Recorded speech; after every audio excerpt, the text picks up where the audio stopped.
fine semolina, it's a versatile ingredient. Usually you use it to make pastas or pizza bases, but it also makes really great desserts, just like the dessert I'm making here. These are vanilla semolina pots. Super easy to make, and this is the semolina right here.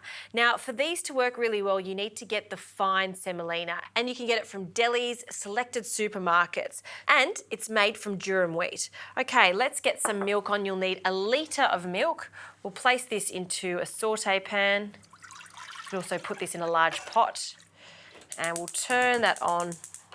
To that, I'll also add some sugar, about 75 grams of caster sugar, and I want a nice big hit of vanilla.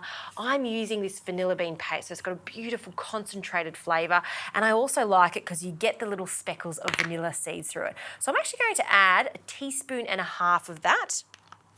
And what I like to do is just give that a bit of a whisk, and once that starts to warm up and heat up, that's when we can add our semolina. So this is very similar to making polenta. You wait for the liquid to come up to the boil, and then you rein in the dry ingredient. So we'll put that to the side while we get onto the roasted plums. You can serve this with just some fresh berries if you like. You can serve it with some pineapple mango. I found some fresh plums this morning at the market, so I couldn't resist. And when they're roasted, they taste so good. So before I prep them, I'm going to just get a bit of a sugar rub to go with it. So into a bowl of sugar, just about 3 tablespoons, I'll add some rosemary.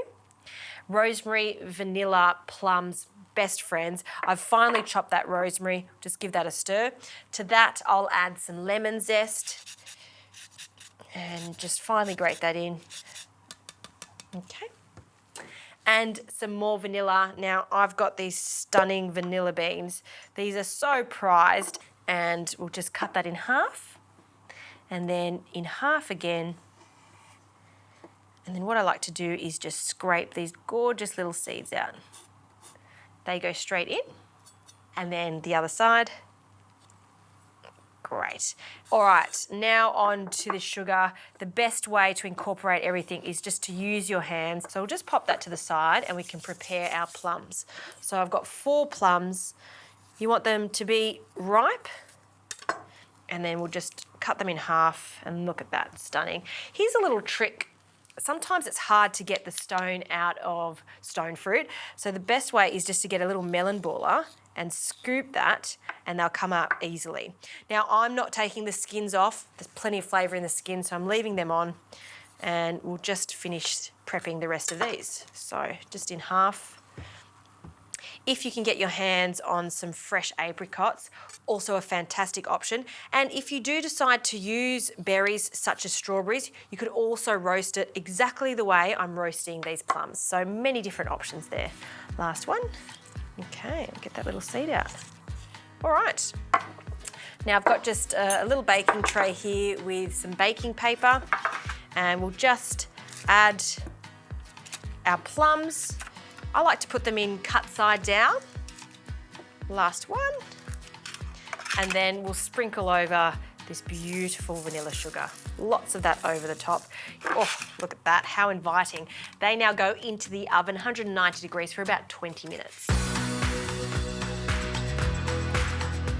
All right, this milk has come up to the boil, and now we can start reining in our semolina. Now, I've got 1 litre of liquid to 100 grams of the semolina, and we'll just rain a little in, give it a whisk, rain a little more in. And then you want to continually whisk that until it becomes thick. Now, when you first add it, it looks like it won't thicken up. It looks like there's almost too much milk to semolina, but fear not. After you start whisking it and it starts to swell up, it does thicken. It is also going to thicken when we put it into the fridge to chill completely. So give that a really good whisk. And you'll see once it just starts to boil again, like it is now, it really starts to thicken. Really happy with that. We'll turn that off.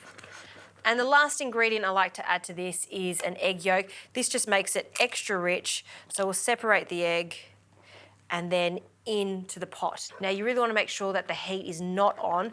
You don't want it to be too hot because we're going to get scrambled eggs. So when you add your egg yolk, whisk vigorously in with the egg yolk, and give that a really good whisk. And it also makes it super glossy. Fantastic.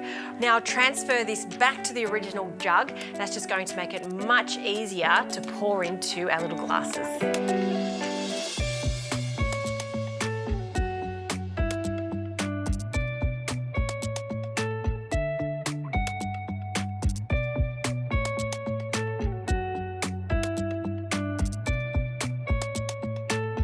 Okay, the semolina pots have set nicely, and look at these plums. They've cooled down slightly.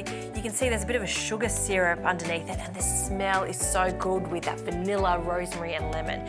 Now I like to present 1/2 per pot. I'm just going to cut it in half. So take one of these out of the tray, cut that in half. I love how they've held their shape, and we'll just place that on top. And if you like, not necessary, but if you want a little bit of that syrup, we'll just drizzle that over the top too. What a stunning, very simple dessert. Using semolina, I can't resist. I've got to have a little taste of this. A bit of the plum, a bit of the semolina. And because the semolina is so neutral, when you've got the vanilla, it really showcases the vanilla.